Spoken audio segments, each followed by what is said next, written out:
네, 오늘은 나훔서를 공부하는 시간입니다. 나훔서 1장 1절에서 8절까지 보도록 하겠습니다. 제가 봉독하겠습니다. 나훔은 어디 있냐면 구약 성경, 제가 가진 성경으로 1299쪽에 있습니다. 나훔 1장 1절에서 8절입니다. 니느웨에 대한 경고 곧 엘고스 사람 나훔의 묵시에 그리라. 여호와는 네, 그러면 교독하기로 하죠. 2절은 성도님들이 읽으시겠습니다. 여호와는 시작.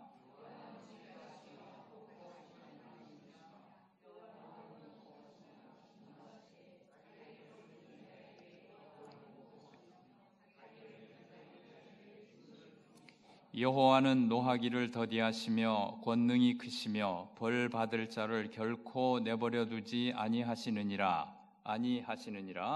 여호와의 길은 회오리 바람과 광풍에 있고 구름은 그의 발에 티끌이로다.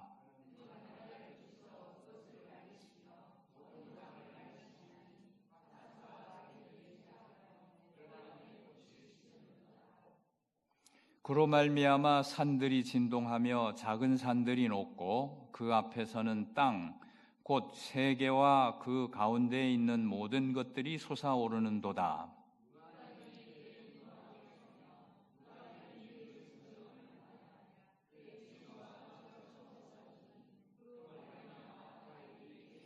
여호와는 선하시며 환난 날의 산성이시라. 그는 자기에게 피하는 자들을 아시느니라.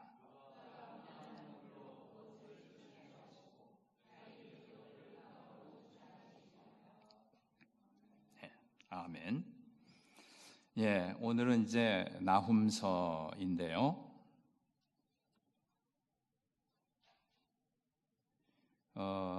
나훔서는 가장 단순하고 가장 명료한 책입니다. 제가 맡은 순서 중에 모처럼 좋은 책이 하나 걸린 것 같은데요. 그러나 여전히 어렵습니다. 우리 성도님들께서 이 나훔서를 읽어보시면 오늘 본문에 보셔서 바로 아시다시피 그 내용이 그렇게 좋은 내용보다는 하나님은 보복하는 하나님이라 그렇게 말을 하고요. 또 뿐만 아니라 하나님은 심판하시는 하나님이라 아주 하나님이 무섭게 묘사되고 있는 것을 볼 수 있습니다. 그렇기 때문에 늘 그러듯이 우리는 이 선지서가 다 어려운데 나훔도 그 중에 어려운 책에 속한다고 하겠습니다. 너무나 그 내용이 조금 어떻게 보면 무시무시한 2절을 보십시오. 여호와는 질투하시며 보복하시는 하나님이시니라. 보복하는 하나님이란 말이 1장 2절에만 3번 나오죠. 여호와는 보복하시며 여호와는 보복하시며. 좀 부담되지 않습니까? 이렇게 그 하나님에 대한 묘사가 우리는 하나님은 사랑이시라. 그리고 모든 것을 사랑으로 자비로 대하시는 분이라는 기대를 가지는데 보복한다는 말씀이 나오니까 저는 이 소선지서 12권을 정리할 때에 책 한 권 한 권마다 키워드를 제목으로 붙였다고 말씀드렸죠. 예를 들면 호열 암모변에서 말라기까지 가는데 호세아는 지식, 그 다음에 요엘은 회개, 아모스는 공의, 이런 식으로 쭉 이름을 붙였다고 했습니다. 나훔은 뭐라고 이름 붙였는지 아십니까? 전에 공부할 때 한번 말씀드린 적이 있습니다만은 나훔은 보복, 이렇게 이름을 붙였습니다. 그러니까 그 내용이 얼마나 그냥 표면적으로만 보기에는 부담되는 내용입니까? 그래서 우리 성도님들이 성경 읽을 때에 마태복음이나 로마서나 에베소는 좋아하게 되지만 선지서는 좀 부담이 되고 나훔이라는 책이 있긴 있었던 것 같은데 무슨 내용인지 기억도 안 나고 많이 생각하고 싶지 않고 하니까요. 이렇게 지나가는데요. 이제 제가 아까 말씀드렸다시피 나훔서는 가장 단순하면서 명료한 책입니다. 그리고 이스라엘의 신앙세계, 이스라엘의 정신세계를 살필 수 있는 가장 중요한 책이기도 합니다. 사실 여기 보복한다 하는 말씀이 나오고 하나님은 질투하신다 이런 표현을 쓰고 있는데 그 말이 우리에게 주는 액면가만 가지고 부담을 가질 것이 아니고 이 말이 하나님의 속성의 어떤 부분을 표현하는가 하는 것을 같이 공부하게 되면 나훔서는 사랑스러운 책이고 굉장히 의미 있는 책이 되는 것이죠. 몇 번 말씀드렸는지 모르겠습니다만은 구약 성경은, 특히 구약 성경은, 신약도 마찬가지죠. 신약도 2000년 전에 쓰인 책이고 거의 2000년 전에 나훔 같은 것은 그 니느웨가 망할 때니까 615년 정도 쓰여졌다 보니까 지금부터 2600년 전에 쓰인 책이니까 굉장히 고대 책이지 않습니까? 그래서 고대 책이기 때문에 당시의 문화가 반영되어 있고 당시의 어법과 당시의 문학 방식으로 기록되어 있기 때문에요. 그냥 보복이란 말이 부담된다 이렇게 해서 바로 이렇게 멀리할 그런 내용이 아니고 그것이 의미하는 바가 무엇인가 하는 것을 생각하는 게 중요하다는 것입니다. 그래서 구약 성경을 읽을 때에 중요한 것은 뭐냐면은 구약 성경은 우리를 향해서 쓰여진 책은 아니다. 당시 사람들의 그 문화 속에서 당시 사람들의 표현으로 당시의 문학으로 표현된 거거든요. 우리를 향해 쓰여진 건 아니지만 우리를 위해 쓰여진 책입니다. 영어로 표현하면 이해하기가 쉽습니다. Not to us. 우리에게 직접 쓰여진 책은 아니에요. 그러나 for us. 우리를 위해 쓰여진 책이에요. 우리에게 직접적으로 쓰이진 않았지만 우리에게 쓰인 책이기 때문에 해석이 필요한 거죠. 그래서 우리가 예수를 믿을 때 이게 예수 믿는 게 이게 보통 일이 아닙니다. 성경을 읽고 성경에 주시는 하나님 말씀을 잘 이해해야 되는데 할 수 있으면 좋은 개론책이나 이런 그 단권 주석 같은 걸 하나 구입하셔 가지고요. 나훔 읽을 땐 나훔도 읽지만 해설서도 좀 읽으시면 좋습니다. 왜냐하면 그것은 전문학자들이 이상한 주석을 사면 안 되고 목사님들께 여쭤서 이제 보수적이고 건전한 주석을 사게 되면은 나훔이 가지는 그 메시지가 무엇인가, 신학이 무엇인가, 어려운 표현들은 무엇을 의미하는가 이런 설명을 알아야 이해할 수 있거든요. 우리에게 주신 책이 아니고 우리를 위해서 주셨지만은 우리에게 직접 주신 책은 아니기 때문에. 그러니까 어렵다고 이렇게 멀리할 것이 아니고 학자들이 오랫동안 연구했지 않습니까? 뭐 절대적인 건 아니라 하더라도 상당히 저도 학자들이 제가 나훔을 전공하는 사람은 아니니까 학자들이 쓴 글을 읽고 공부하고 나훔이 이런 의미가 있는 거로구나 하는 것을 이렇게 공부된 내용을 우리 성도님들하고 나누고 있는 것입니다. 여기 나훔이라는 이 사람 이름이 이 뜻이 뭐냐면 위로라는 뜻입니다. 위로. 그러니까 보복하는 하나님이라 뭐 심판을 하시고 뭐 자기 대적을 흑암으로 쫓아내시리라 이렇게 막 표현이 무섭게 되어 있는데 사실은 이스라엘을 위로하는 책인 것이죠. 이 사람의 이름이 말하는 것처럼 왜 이사야서 40장에 보면 위로하라 이런 말로 시작하지 않습니까? 거기에 쓰인 말이 나하무예요. 여기 나훔하고 어근이 같습니다.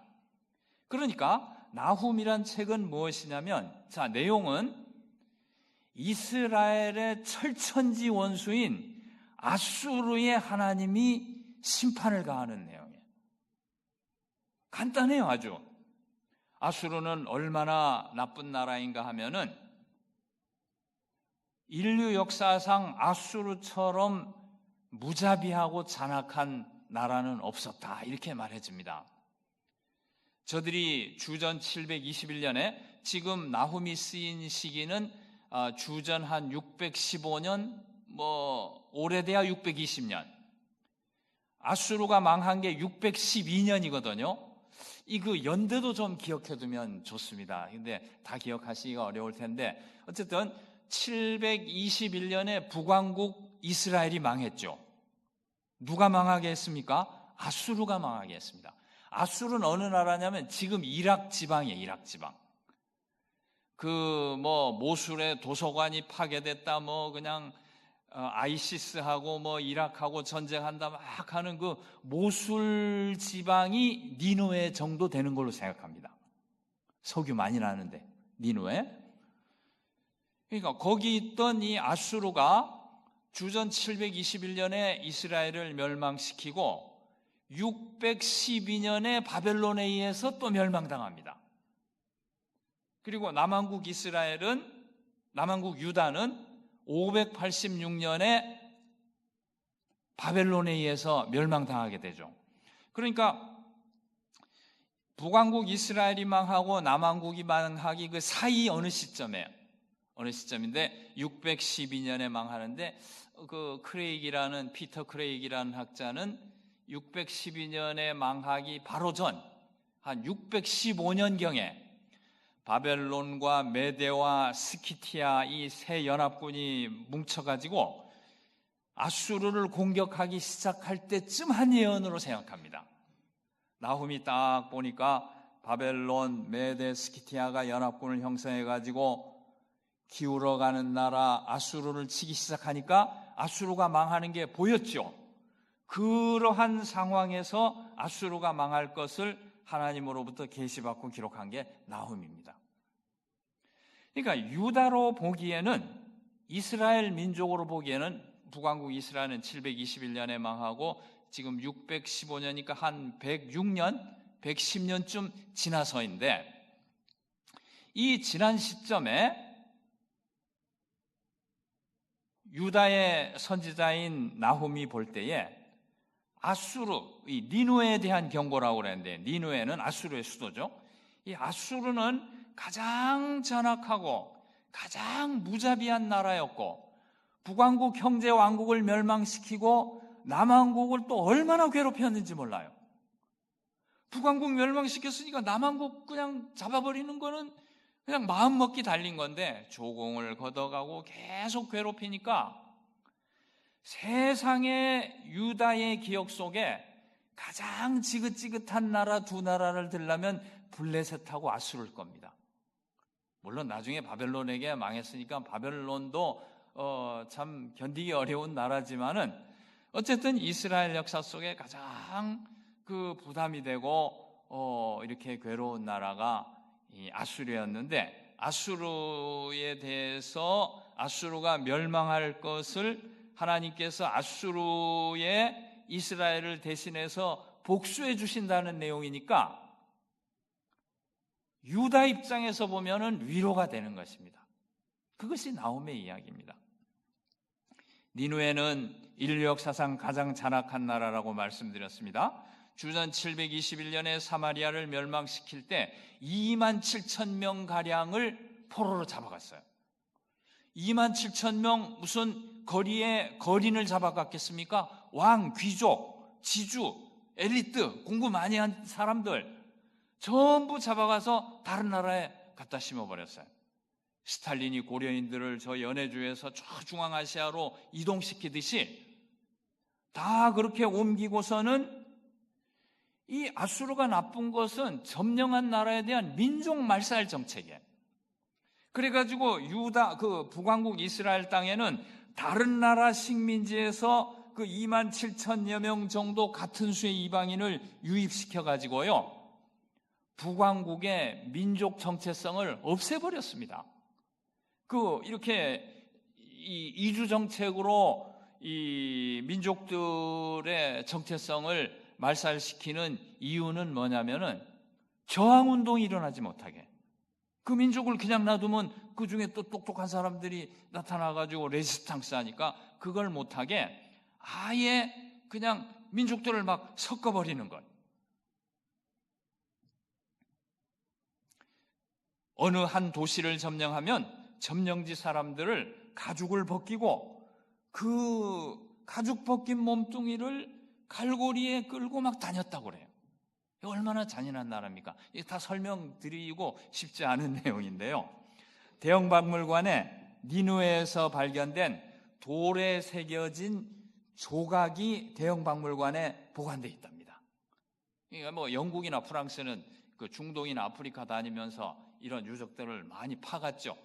파서 대형박물관에 갔는데, 대형박물관에 그 스톤 카빙에 보면은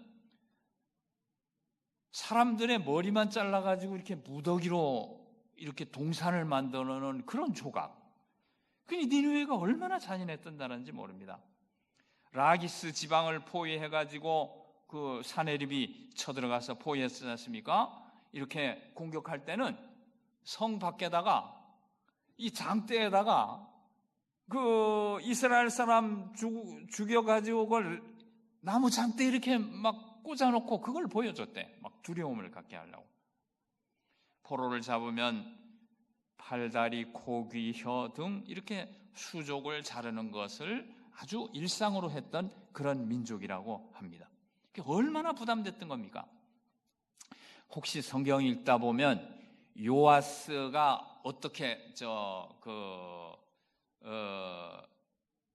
요아스가 어떻게 해서 전사하는지 하는 내용 기억하시죠? 애굽방 바로 누고가 아수르를 도우려고 이렇게 올라갈 때에 그 길을 차단해 가지고 바로 누고가 올라가지 못하게 하려다가 609년에 죽게 됩니다.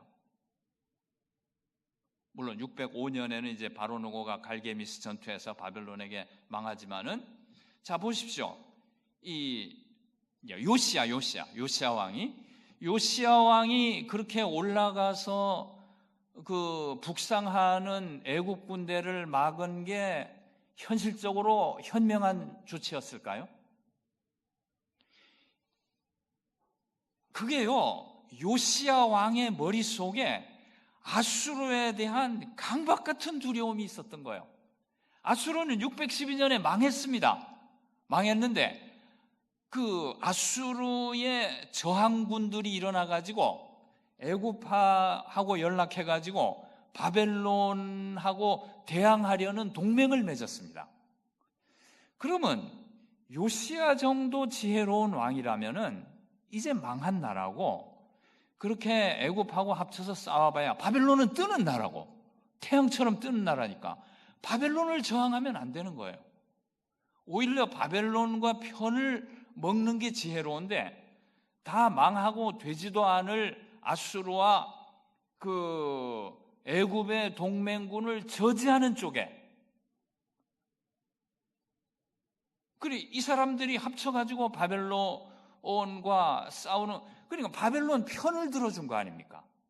이 연합군을 방해함으로. 그러나 바벨론 편을 들어준 것은 결국은 바벨론 편을 들어줬지만은 바벨론이 유다를 멸망시켰잖아요. 지금 오히려 바벨론과 이제 바벨론의 편을 들어준 건데, 자기들의 적이 될 바벨론의 위협을 생각하지 못하고 바벨론 편을 들어준 거죠. 제가 표현을 좀 아까 잘못한 것 같은데요. 그것은 왜 그러냐면 너무나도 진절이 나는 아수르가 다시 부활하지 않을까 하는 걱정 때문에 그렇게 했던 거예요. 오히려 그 이집트나 아수르를 막지 말고 아수르나 이제 그 이집트 편에 서서 바벨론에 저항하는 게 오히려 맞았는지도 모르죠. 어쨌든 이 요시야가 너무나도 아수르를 두려워해서 아수르를 저지하러 올라갔던 그런 사건을 볼 수 있습니다. 어쨌간에 바빌론과 메데와 스키티아 연합관이 결성되어서 니느웨를 공격한다는 얘기를 듣고 주전 615년경에 니느웨의 붕괴를 예언한 것이 이 바로 나훔서입니다. 나훔서는 보복하는 하나님에 대해서 말씀하고 아주 무서운 책 같지만은 이 다 볼 시간은 없는데요. 여기 보면은 2장 3절 4절 또 3장 2절 3절은 그 전쟁의 장면을 묘사했는데요. 2장 3절 4절 뭐 그의 용사들은 방패는 붉고 그의 무사들은 옷은 붉고 행오를 벌인 날에 병거의 쇠가 번쩍이고 노송나무의 창이 요동하고, 또 보십시오. 3장 2절 3절에 보면 휑휑하는 채찍 소리, 윙윙하는 병거 박치 소리, 뛰는 말, 달리는 병거, 충돌하는 기병, 번쩍이는 칼, 번개 같은 창, 이런 묘사들이 너무나 생동감 있고 직접 종군 기자가 묘사한 것처럼 이렇게 생생한 이런 묘사들이 아주 나훔으로 하여금 그 구약의 시인들 중에서도 가장 뛰어난 시인으로 평가받게 만듭니다. 그리고 2장 11절에서 12절에는 그 숫사자가 짐승을 사냥해 오면은 그 숫사자가 먹이를 가지고 올 것을 기다리는 암사자와 새끼사자들의 어떤 정감 어린 가족의 모습. 물론 여기 사자는 아수르, 니누에를 상징합니다. 어쨌든 이 니누에를 이렇게 묘사한 거. 그 다음에 4절에서부터 7절에는 보면은 더 이상 자신의 매력으로는 열방을 파멸시키지 못하는 늙은 창녀로 또 니누에를 묘사하고 있어요. 그러니까 숫사자로, 또 이렇게 그 질이 좋지 않은 여자로 이렇게 묘사하는 이런 것들이 전부 뛰어난 그 시성, 그 나훔의 뛰어난 그 시인의 자질을 말해준다고 합니다. 그러니까 나훔서는 단순히 보복하시고 심판하시는 하나님이다 해서 부담을 가질 것이 아니고 문학적으로 굉장히 뛰어난 작품이고, 또 그 다음에 이렇게 보복한다는 것이 가지는 의미가 심장하고 이런 것들을 생각해서 나훔을 잘 소화할 필요가 있습니다. 한 가지 생각할 것은 뭐냐면은 하나님의 심판이라는 큰 주제가 있지만은 1차적으로는 그러니까 그 아수르에 대한 심판이라는 것은 그 구약 성경 전체 흐르는 하나님의 공의라는 그 신학을 전달하고 있는데, 우선적으로는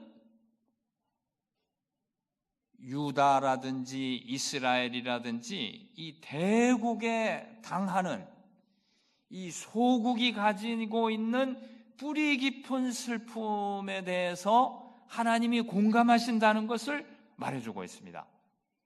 짓밟힌 나라에 뿌리 깊은 아픔이 표현되어 있는데 하나님께서는 약자의 아픔을 가슴에 품어주시는 분이다 하는 것을 알 수 있습니다. 책 제목이 벌써 나훔이죠. 그러니까 하나님께서 하나님의 보복으로 이스라엘을 위로해 주심, 그리고 니느웨를 심판하시는 하나님의 공의, 이런 것들이 이 나훔의 주제가 되는데요. 1장 12절 13절을 보십시오. 12절 13절을 보면 여호와께서 이같이 말씀하시기를 그들이 비록 강하고 많을지라도 반드시 멸절을 당하리니 그가 없어지리라. 여기 그는 누구입니까?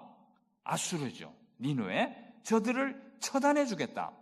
내가 전에는 너를 괴롭혔으나 다시는 너를 괴롭히지 아니할 것이라. 여기 너는 누구이죠? 너는 유다죠. 유다. 또 이스라엘이라고 말해도 좋고, 이제 내게 지운 그의 멍에를 내가 깨뜨리고 내 결박을 끊으리라. 이 아수르에 보복하시고 아수르의 심판을 행하시는데, 사실 그것은 유다 백성에게 자유를 가져오는 거예요. 여기 너는 누군가요? 유다죠. 그러니까 하나님의 보복, 하나님의 심판이라는 것은 이스라엘을 자유케 하는 보복이며 심판입니다. 그런데 14절을 보시죠. 14절을 보면 나 여호와가 내게 대하여 명령하였나니 내 이름이 다시는 전파되지 않을 것이라. 내가 내 신들의 집에서 새긴 우상과 부은 우상을 멸절하며 내 무덤을 준비하라 하리니 이는 내가 쓸모없게 되었습니다. 여기 너는 누구죠? 여기 너는 니느웨죠. 이게 성경이 이게 어려운 점입니다. 12절 13절에서 너는 유다나 이스라엘이고 14절에 너는 니누에예요. 그러니까 좀 부주의하게 읽다 보면 어디는 너를 괴롭혔는데 이제는 자유케 하리라고 그러고 어디서는 너를 멸망시키리라고 하니까 이게 그 선지서를 읽을 때 생기는 어려움입니다. 주의 깊게 읽어야 되는 것이죠. 12절 13절에서 너는 유다이고 14절에서 너는 니누웨이고 아수르이고. 자, 14절은 무엇입니까? 14절은 아수르에는 심판을 가하겠다. 12절 13절엔 이스라엘에게는 자유를 주고 아수르에게는 심판을 가하겠다. 15절 보시죠. 볼지어다 아름다운 소식을 알리고 화평을 전하는 자의 발이 산 위에 있도다. 이것은 마치 그 이사야가 복음 전파를 하는 것 같은 내용이에요. 유다야 내 절기를 지키고 내 서원을 갚을지어다. 여기 절기나 서원은 무엇입니까? 이방 니누에가 와가지고 종교를 말살하려고 유월절이라든지 초막절이라든지 이걸 못 지키게 했거든요. 이제 자유를 얻고 니누에가 망하게 되었으니 절기를 지키고 하나님께 예배를 드릴 수 있게 되었습니다. 악인이 진멸되었으니 그가 다시는 내 가운데로 통행하지 아니하리로다. 하나님의 심판은 평화의 복음에 해당하는 것입니다. 나훔이라는 말이 그것을 의미하는 것입니다. 하나님은 약자의 아픔을 가슴에 품어주시는 분이시다. 물론 하나님의 공의가 시행되는 것이 이 지구상의 인류의 역사인데 그런 거대한 신학도 중요하지만 나훔에서 읽을 수 있는 것은 뭐냐면은 짓밟힌 나라의 뿌리 깊은 아픔을 하나님이 가슴에 품어주신다.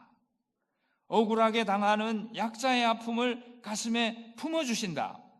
그렇기 때문에 로마서 12장 19절에 원수 갚는 것이 내게 있으니 내가 갚으리라 하신 그 말씀을 따라서 우리는 하나님께서 우리가 어떤 어려움 가운데 있다 할지라도 우리가 나서서 복수를 하겠다든지 내가 바르게 하겠다든지 이렇게 하는 것이 아니고, 자, 시편 9편 17절에 보면 악인이 음부로 돌아가며 하나님을 잊어버린 모든 열방이 그리 하리로다.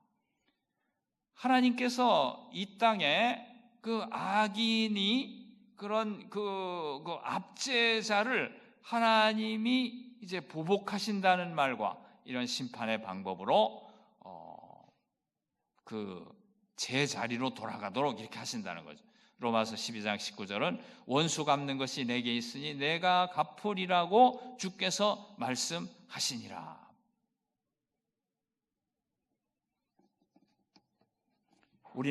우리가 겪는 일이 너무 어렵고 너무 어처구니 없고 부당하다고 생각할 때가 있습니다. 그러나 억울하다고 마냥 슬퍼할 필요가 없는 것이고 그저 용서하라고 사랑하라고만 하셨지 하나님이 바르게 해주시는 게 어디 있냐고, 내가 당하는 것은 아무 관심도 없으신가 보다고 이렇게 생각될 때가 많이 있지만은, 그러나 궁극적으로 하나님은 하나님의 공의를 시행하시는 분이시고, 그것은 나움 전체의 주제가 아닙니까? 동시에 약자의 슬픔을 가슴에 품어주시고 늘 기억해 주시는 분이시다. 하나님의 동정 어린 마음이 나훔서 전체에는 흐르고 있다, 이렇게 말씀드릴 수 있습니다. 마지막으로는 하나님의 공의이죠. 공의, 영어로는 justice, 공의인데 하나님은 이 인류 역사에 그분의 공의를 행하시는 분이에요. 하나님은 어떤 분이신가? 성도님들, 제가 예수 믿어온 지난 시간을 생각하면은 하나님은 저에게 자판기 하나님, 문제가 생겨서 구하면 들어주시는 하나님. 최근에도 그런 일이 있습니다. 학교에서 제가 하기는 어려운 거를 요구할 때가 있어요. 근데 가만 생각하면 학교는 그럴 수밖에 없어요. 근데 제 입장에서 보면 액면 그대로 그것을 따라줄 수가 없어요. 야, 이거 학교가 기관이 내 한계 상황에 도전하는구나. 미운 사람 하나도 없어요. 학교는 그럴 수밖에 없어요. 나는 또 어쩔 수가 없어요. 그래서 제가 그렇게 기도하기로 했습니다. 하나님, 학교도 어쩌지 못하고 저도 어쩌지 못합니다. 그러니까 하나님이 어째 주세요. 이게 지금 최근 기도 제목입니다. 근데 어째 주실 것 같아요. 아니, 좀 미우면 미워하기라도 하겠는데 그 미운 것도 아니고 어쩔 수 없이 이렇게 부딪히는 상황. 아, 이때는 또 엎드려 기도할 때구나. 또 기도하면 늘 어려운 걸 이렇게 넘어오게 해주셨으니까. 그런데 하나님은 이렇게 우리가 곤경을 만나면 다 들어주시는 분이시죠. 근데 하나님의 깊은 것에 대해서 이해하려는 노력은 저에겐 부족했더랬어요. 나홈서를 보게 되면 하나님은 God of Justice, 공의의 하나님, 의의 하나님이세요. 이게 무슨 말이냐면 하나님은 이 세계를 좋은 세계로 지으셨죠. 창세기 1장에 보면 하나님이 지으신 다음에 보기에 좋았더라. 영어로 good, 좋았더라. 히브리어로 톱인데요. 좋았다는 건 좋은 겁니다. 완벽한 거예요. 근데 하나님이 좋다, good, 좋다고 만드신 세계가 무엇을 말하냐면은 이 세계를 질서로 지으셨다는 것입니다. 아무렇게나 그냥 혼란스럽게 지으신 것이 아니고요. 그 다음에 질서로 지으셨다는 것은 무슨 질서냐면 의의 질서예요. 의의 질서. 의의 질서로 지으셨어요. 그래서 구약 성경을 쭉 보게 되면 신약도 마찬가지고요. 특히 구약 성경을 쭉 보게 되면 구약 성경은 왜 더 이게 드러나냐면 천국이 아직 이렇게 개념이 확실치 않았기 때문에 더 그런 것도 같은데 구약 성경에 보면 하나님이 구약 성경을 도배해 놓은 그 개념이 있는데 그게 의입니다. 의. 너무 많이 보이니까 안 보이죠. 공기가 너무 흔하니까 공기가 있는지 모르는 것처럼 의라는 것은 그래서 구약 성경의 하나님을 이해하는데 하나님을 잘 이해하고 믿는 게 우리 신앙이 깊어지고 신앙을 좀 더 수준 있고 성숙하게 믿고 단순히 하나님을 자판기로 생각하고 내 문제가 생길 때에 문제만 해결해 주시는 하나님이 아니라 하나님과 인격적인 교제를 하고 나라 임하옵시며 뜻이 하늘에서 이룬 것처럼 우리 주기도에 나오는 것처럼 하나님의 뜻을 이루어드리는 참 의미 있게 좀 이렇게 깊이 있게 믿는 신앙이 되려면 하나님의 속성에 대해서 잘 알아야 되는데요. 하나님의 속성에 대해서 말하는 두 중요한 단어가 구약에는 있으니 하나는 헤세드고 하나는 미시파트입니다. 하나 헤세드라는 건 여러 번 말씀드렸죠. 하나님의 자비로운 사랑과 말로 다 할 수 없는 성실, 성실하게 우리에게 자비를 베푸시는 분이 아무 걱정할 거 없다고요. 자기 독생자 십자가에 다실 정도로 신실하신 분이죠. 근데 또 하나 중요한 개념이 뭐냐면 헤세드만큼 중요하게 구약 성경에 흐르는 사상이 뭐냐면 의 사상입니다. 의. 이 우주를 만들 때에 이 세계 역사를 만들 때 의의 질서를 세워놓으신 거예요. 의롭게 바르게 생각하고 행동하는 데에 자유와 평화와 번영이 있고 이 잘못된 행동을 하고 잘못된 마음을 품고 하게 되면은 좋은 결과가 올 수 없고 하는 이 보응의 원리를 계속 가르치시는데 이것도 의의 표현입니다. 하나님의 의를 말할 때 미시파트란 말과 체다카라는 말이 있는데요. 미시파트는 뭐냐면은 문제의 근원으로 다가가서 그것을 바르게 하는 행위를 말해요. 어떤 잘못된 것, 더럽고 추한 것, 이렇게 세상이 몹쓸 세상 돼가고 무질서한 것, 도덕적으로 타락한 것, 이거를 제자리로 돌리시려는 아주 본질적인 성향을 하나님은 가지고 계세요. 그게 저스티스, 의 또는 공의. 아이들이 혹시 예배당에 이렇게 물건을 막 어질러 놓으면 선생님들이 그거를 다 정리해 가지고 다음 예배 드릴 수 있게 잘 정리해서 바른 자리로 가게 하는 거, 그게 미시파트입니다. 그게 공의입니다. 이 공의란 말은 한 가지 더 의미를 가지고 있는데, 사회적 약자를 불쌍히 여기고 돌보는 것, 그것까지도 미시파트예요. 그러니까 바른 거에다가 사회에 취약하고 약한 사람을 돌보는 것까지 합쳐가지고 공의라고 부르고 있기 때문에 이 세계 어느 종교, 어느 문화에도 없는 아주 탁월한 의의 개념을 가지고 있는 것이 구약 성경입니다. 구약 성경에는 4대 약자가 나오죠. 고아가 나오고 과부가 나오고 이방인이 나오고 가난한 자가 나오는데, 이 미시파트, 공의란 말이 고아, 과부, 이방인, 가난한 자하고 아주 자주, 아주 많이 나옵니다.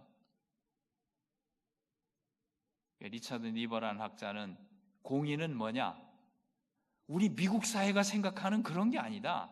단순히 평등한 것이 공의가 아니고 더 푸어, 약한 자들에게 더 많은 관심을 가지는 그런 경향, 그거를 미시파트라고 부른다. 그런 말도 했습니다. 그 다음에 미시파트하고 짝으로 다니는 말이 체다카인데요. 체다카는 뭐냐면은 모든 것이 바른 관계에 있는 상태, 온전한 상태, 그래 샬롬을 이루는 상태. 그러니까 어떻게 생각하면 되겠습니까? 그 미시파트는 좀 동사적 개념이고 항상 붙어 다니는 말인데, 체다카는 좀 명사적 개념이라고 말할 수 있는데요. 이 모든 것이 바른 관계에 있는 상태는 뭡니까? 하나님과 내가 바른 관계에 있고, 우리 이웃과 바른 관계에 있고, 이렇게 좋은 관계를 이루는 것인데, 이 바른 관계에 있는 상태로 나아가는 과정이 미시파트죠. 하나님은 선한 질서를 세우시고 이렇게 우리가 체다카와 미시파트를 따라 살기를 원하십니다. 그리고 하나님 자신이 체다카와 미시파트를 이 땅에 이루어 가시는 분이십니다. 하나님 자신이 이 정의, 공의를 사랑하세요. 우리에게 그렇게 살라고 하실 뿐만 아니라 사랑하시는데요.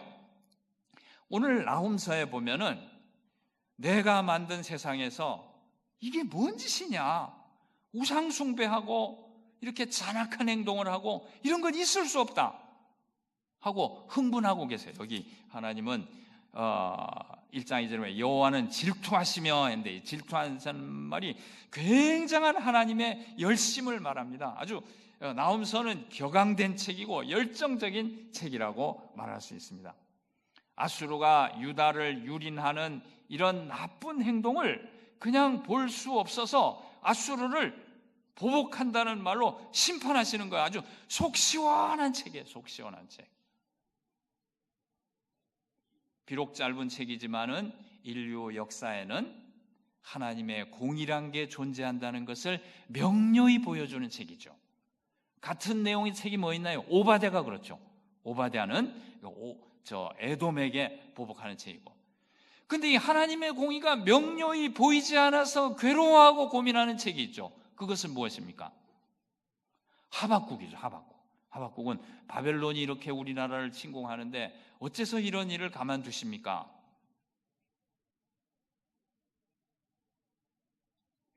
나훔과 오바댜는 기다리는 저스티스라고 볼 수 있습니다. 하박국은 의심되는 저스티스예요. 이 정의의, 공의의 실천에 대해서 또 권면하는 책이 있는데 아모스와 미가가 있죠.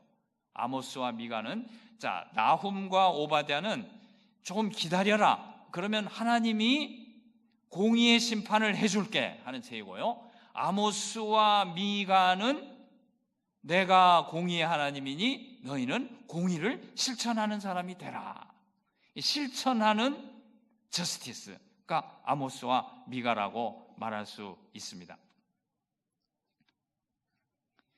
보복하는 하나님, 우리는 참 부담되는 말이지만은 레위기 19장 18절처럼 개인적인 보복을 꿈꾸면 나쁜 거지만은 이 보복이라는 말은 그러니까 당시 상황으로 생각해 알 수 있어야 됩니다. 하나님이 정당하게 공의를 이루시기 위해서 행하는 정당하고 옳은 조치입니다.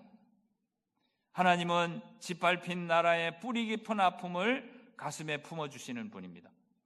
어떠한 곤경을 만난다 할지라도 우리는 하나님께서 우리의 아픔을 알고 그것을 불쌍히 여기시고 동정하고 계시다는 것을 알아야 되겠고, 두 번째는 하나님의 공의는 반드시 시행된다는 것을 나홈서가 가르쳐 주기 때문에 이것을 참고 기다릴 수 있어야 됩니다.